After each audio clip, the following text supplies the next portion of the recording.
Bem-vindo todos vocês. Iniciamos hoje com muita alegria o nosso segundo ano do nosso curso, né? O primeiro ano, como eu falava, era o início, né?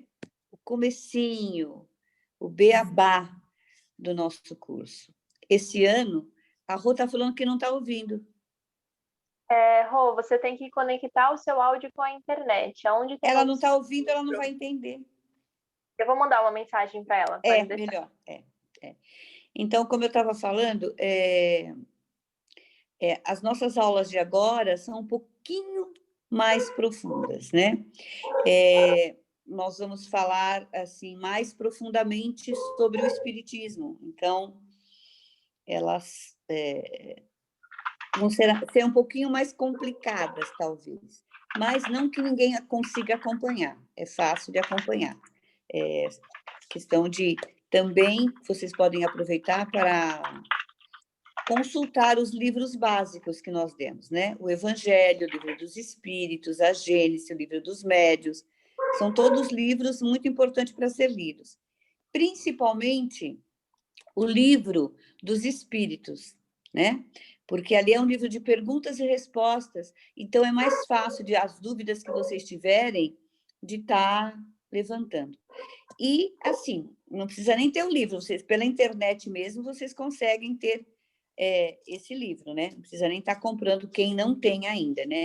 E o Evangelho, a leitura do Evangelho é muito importante, e eu quero frisar a todos vocês a importância do Evangelho no lar, que é muito importante escolher um dia da semana, no mesmo horário, se reunir com a família, ou, se a família não quiser, não obriga, a gente faz o Evangelho mesmo sozinha.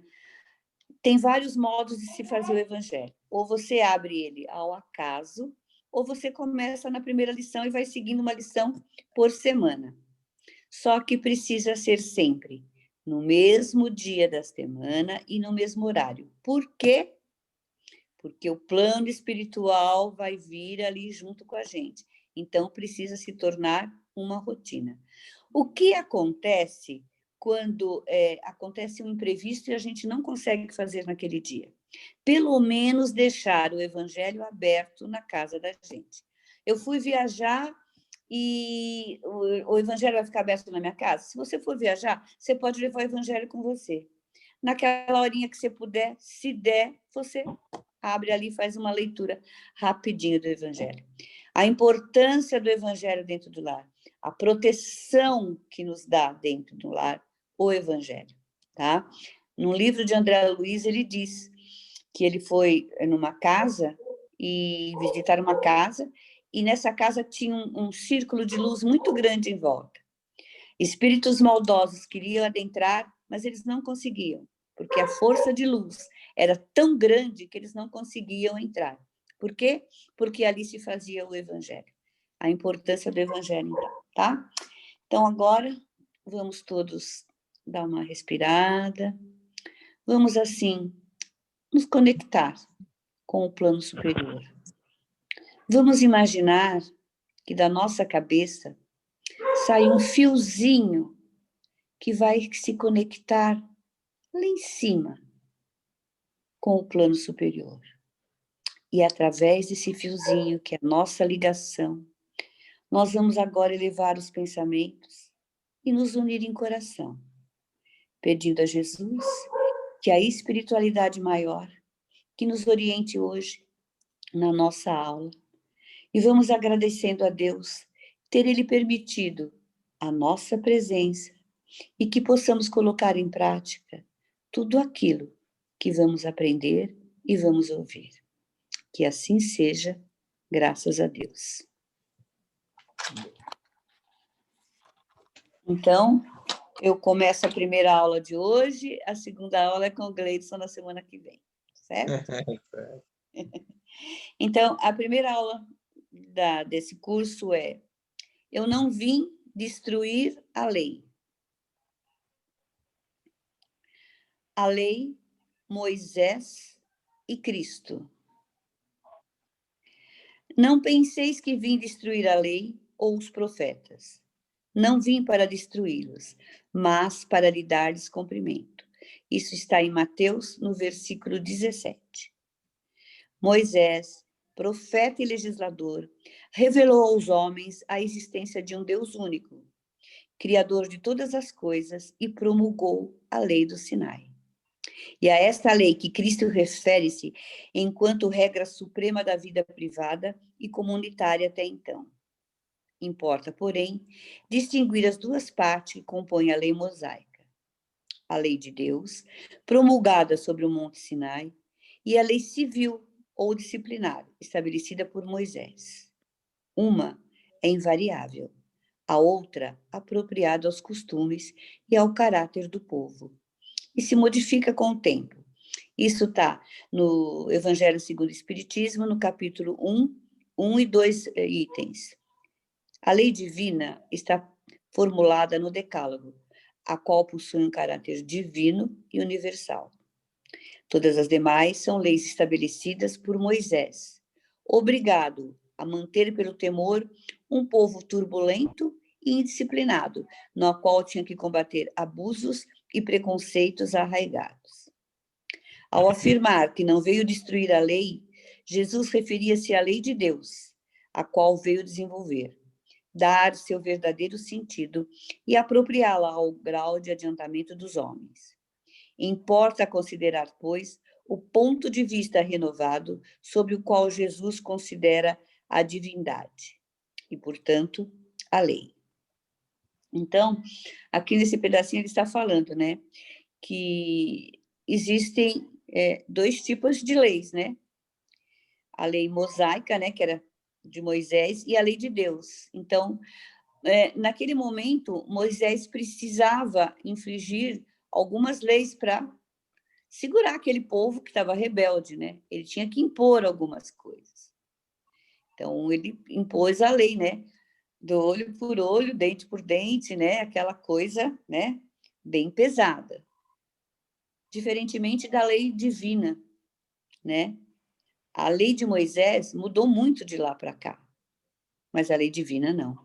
A lei divina é uma só. Ela não se modifica. Então, de acordo com cada país, com cada lugar, com cada época, há necessidade de leis novas. Porém, a lei de Deus, nunca.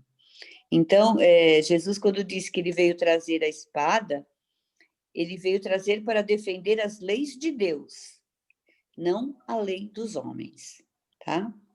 Então, Deus já não é o legislador implacável, vingativo e justiceiro, mas um Deus clemente, soberanamente justo e bom, cheio de mansidão e misericórdia, e dá a cada um segundo as suas obras. Jesus deu continuidade a essa lei de justiça divina, porém, acrescentou a essa lei o amor, e nela encontra-se o princípio dos deveres para com Deus e para com os outros homens. Amar a Deus sobre todas as coisas e ao próximo como a si mesmo, acrescentou. Essa é toda a lei dos profetas. Então a gente vê que a lei divina aqui é muito fácil e muito simples. Não faça aos outros o que você não gostaria que fizessem com você. Isso é amar ao próximo como a si mesmo. Então, por diversas vezes, a gente se deve colocar no lugar do outro. Eu caminho com o mesmo sapato que ele? Eu passo pelas mesmas coisas? Então, né, aí não cabe o julgamento, né, mas sim o entendimento, né? Temos que ter um entendimento do que o outro está passando. Já não é Deus de um único povo privilegiado, o Deus dos exércitos, presidindo aos combates para sustentar a sua própria causa contra o Deus dos outros povos. Mas o Pai comum do gênero humano, que entende a sua proteção sobre todos os seus filhos. Isso está na Gênesis, no capítulo 1, item 23. A lei divina é universal e não particular. Então, essa lei é aplicada a todos. Não é alguém especial. Então, nós não temos um Deus vingativo, um Deus que castiga. Olha, não faça isso porque Deus vai te castigar. Não, ele não vai te castigar. Você vai ter as consequências dos seus atos, porém, não do castigo de Deus, porque ele é sempre muito misericordioso conosco. Então, na época de Moisés, a vida religiosa apoiava-se em rituais, sacrifícios e cultos de adoração, pois necessitava-se de uma representação semimaterial, como a que então lhes oferecia a religião hebraica. Jesus nos ensina a lei de adoração, mas modifica-lhe o fundo e a forma, ao combater constantemente o uso dessas práticas exteriores. Então, Jesus não aprova esse tipo de adorações que se fazem, certo? Ele veio, mas ele modifica, né, a lei de adoração. Para dar autoridades às leis, Moisés teve que atribuir-lhes uma origem divina, como fizeram todos os legisladores dos povos primitivos. A autoridade do homem devia apoiar-se na autoridade de Deus, um ser que transcendia a condição humana. Todavia, o papel de Jesus não foi de um legislador moralista, cuja autoridade era apenas a sua palavra, mas que decorria da natureza excepcional de seu próprio espírito, de suas ascendências moral sobre os demais, pois ele referia-se à lei divina, à vontade do Pai, com a qual estava plenamente identificado. A origem e natureza da lei divina não lhe eram exterior, mas a vivenciava dentro de si. Expressava a imanência divina pelos prodígios que operava. É assim que a lei moral emanava da sua própria autoridade. Então, veja bem, ele só não pregava, né? Porque é o que a gente costuma falar. Falar o que Jesus disse é muito fácil. Você lê, você vê ali, você pesquisa. Eu quero ver, fazer o que Jesus falava. E esse foi o maior exemplo que ele nos deu. Ele não só pregava, ele não só falava, como ele agia daquela maneira. Então, a compreensão dos atributos de Deus e de suas leis, de par com a imortalidade da alma e da vida futura, são de suma importância, pois modificam profundamente as relações mútuas entre os homens, a vida, os costumes e obrigações. Esse é o ponto capital na revelação de Cristo, que veio modificar as relações entre os homens, mas cuja importância não foi compreendida suficientemente. Não obstante, Jesus não disse tudo e, sobre algumas questões, limitou-se a lançar semente de verdades que ele mesmo declarou não poderem ser então compreendidas. Era preciso que novas ideias e novos conhecimentos viessem nos dar a chave. É assim que o espiritismo, jamais amadurecido, o espírito humano, busca desvendar o sentido oculto e alegórico dessas verdades, fundamentando-as científica e racionalmente. Então, vocês sabem que Jesus falava muito sobre parábolas, as coisas que ele falava, às vezes, era difícil de se assimilar, né? Então, o Espiritismo veio para complementar. Ele levantou um véu, né? Aquela coisa que está coberta, e ele levantou assim uma pontinha do véu para que a gente pudesse entender um pouquinho mais como é a lei de Deus, como acontece e como procede. Importa ainda considerar que a lei do Antigo Testamento está personificada em Moisés. Então, Antigo Testamento, Moisés. A do Novo Testamento, em Cristo, né? Cristo veio para complementar.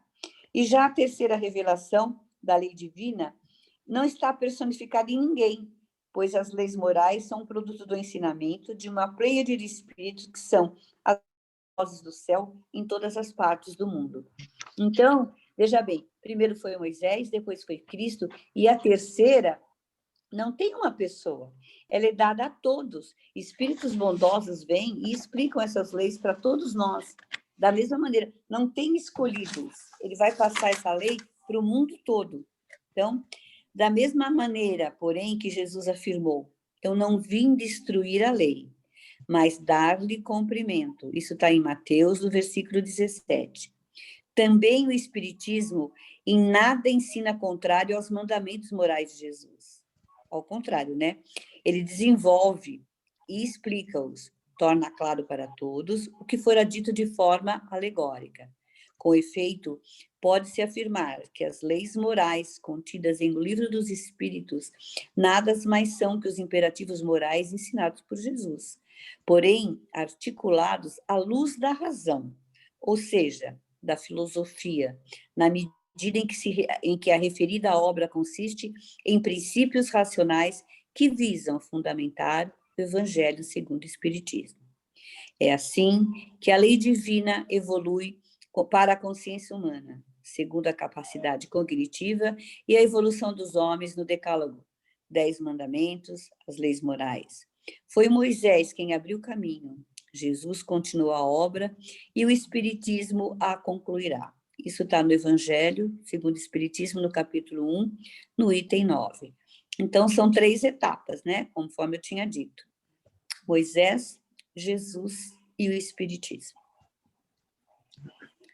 Agora a gente vai falar um pouquinho da aliança da ciência com a religião na nova era. A ciência e a religião são as 2 alavancas da inteligência humana. Uma revela leis do mundo material, a outra, as leis do mundo moral. Uma busca a verdade por meio da razão, a outra por meio da fé. A incompatibilidade que se acredita existir entre essas 2 ordens de ideias provém de uma falha de observação e do excesso de exclusivismo de uma e de outra parte. No Evangelho segundo o Espiritismo, no capítulo 1, no item 8, fala bastante sobre isso. É assim que, durante séculos, a ciência e a religião distanciaram-se, esta representando o saber divino e aquela, a expressão tão somente do saber mundano. A partir do século II depois de Cristo, com a decadência do Império Romano, o cristianismo expande-se e surge, então, a chamada Era Patrística, filosofia dos padres, em busca de uma aliança entre a fé e a razão, a qual estende-se por todo o período da Idade Média. Surge já nessa fase Santo Agostinho, buscando conciliar o cristianismo com a filosofia de Platão. Então, aí já vai entrar Santo Agostinho, porque a gente vê tanta mensagem de Santo Agostinho, né? E acha assim estranho, poxa, Santo Agostinho é um santo católico, como é que ele está dentro do espiritismo? Sim, está, é um espírito superior, é um espírito de luz, e, portanto, ele nos dá várias lições, né? No século XVIII, chamado Século das Luzes, surge um movimento intelectual conhecido como Iluminismo, o qual exalta a capacidade humana de conhecer e agir à luz da razão.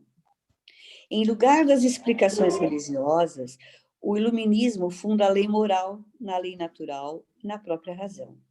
É nesse contexto que surge a doutrina espírita no século XIX, realizando a tão pretendida aliança da fé com a razão, da religião com a ciência. Até então, cada um encarando as coisas a seu ponto de vista exclusivo. Ciência e religião repeliam-se. Era necessário um traço de união que as ligasse. Esse traço está no conhecimento das leis que regem o mundo espiritual e suas relações com o mundo corporal.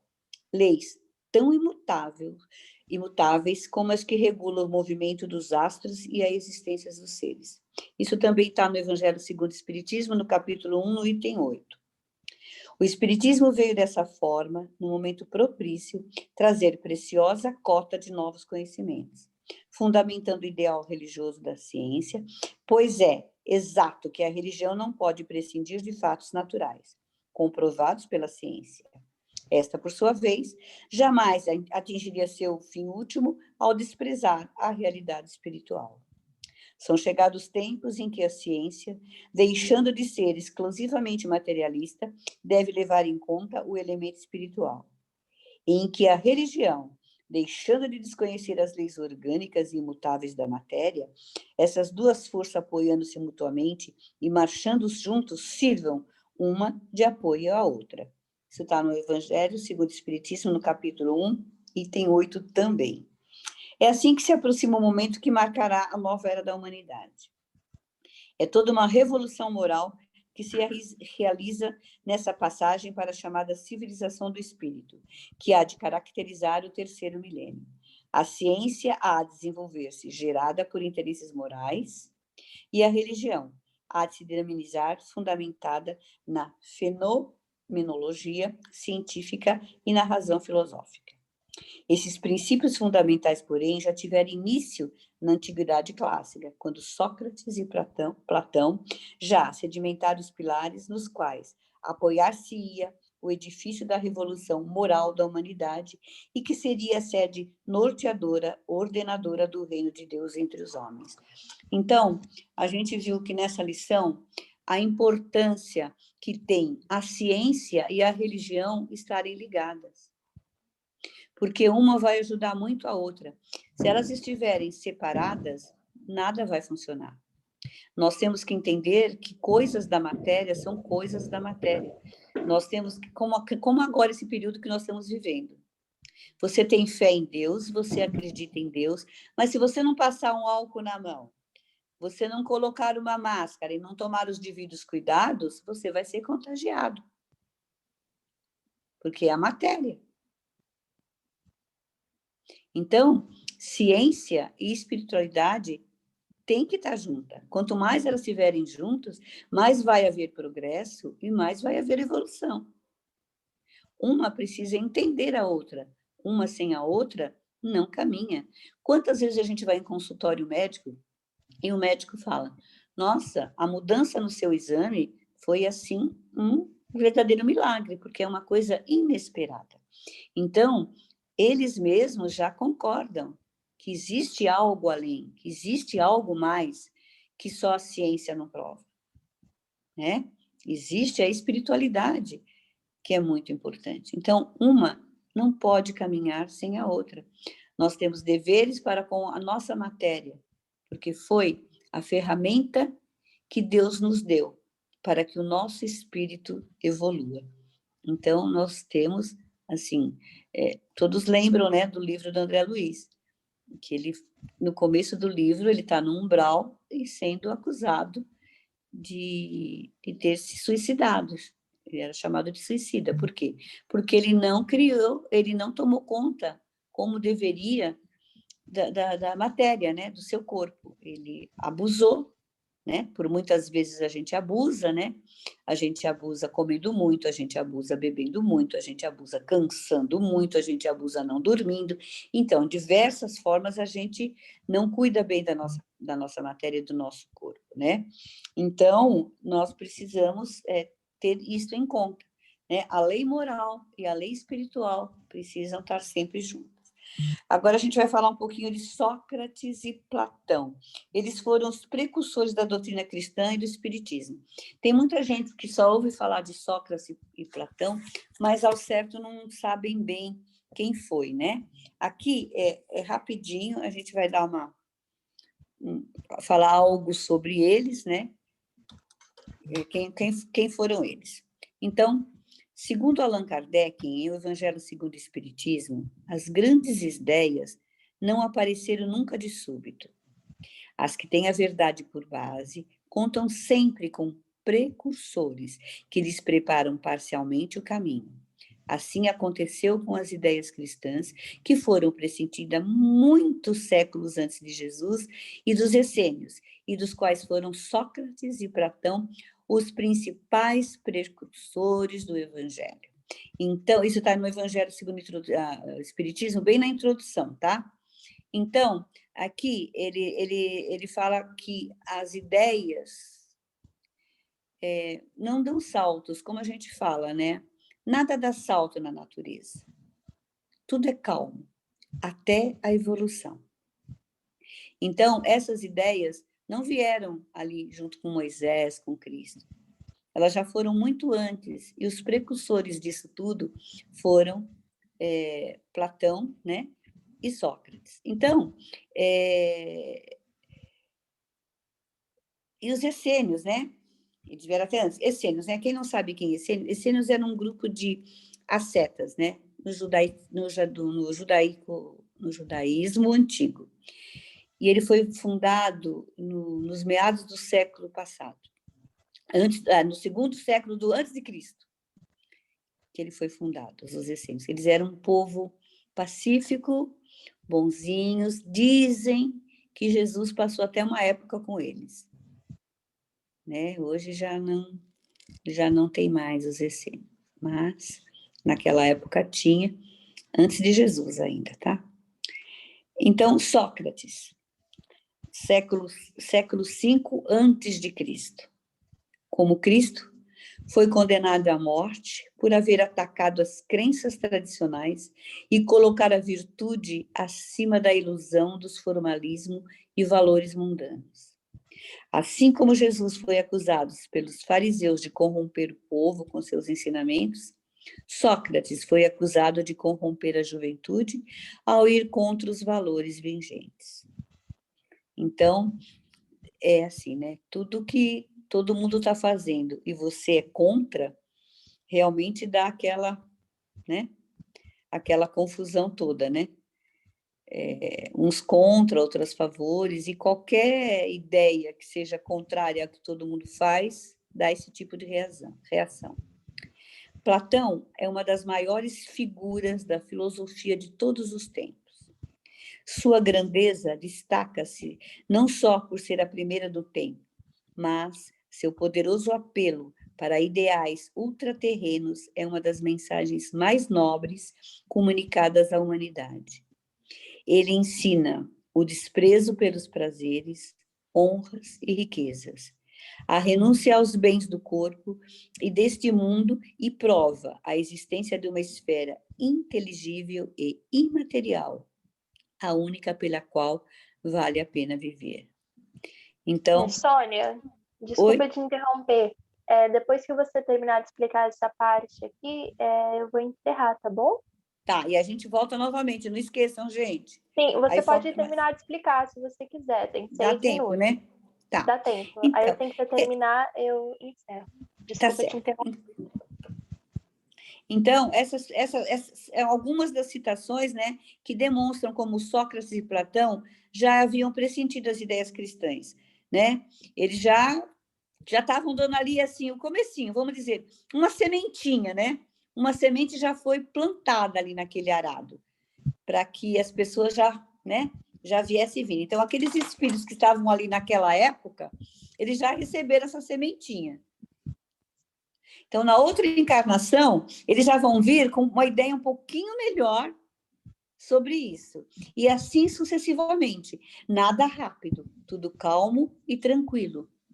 Tudo, como a gente costuma falar, no tempo de Deus. Não é no tempo da Sônia Maria, que é ansiosa, que quer as coisas para ontem de tarde. Nada disso.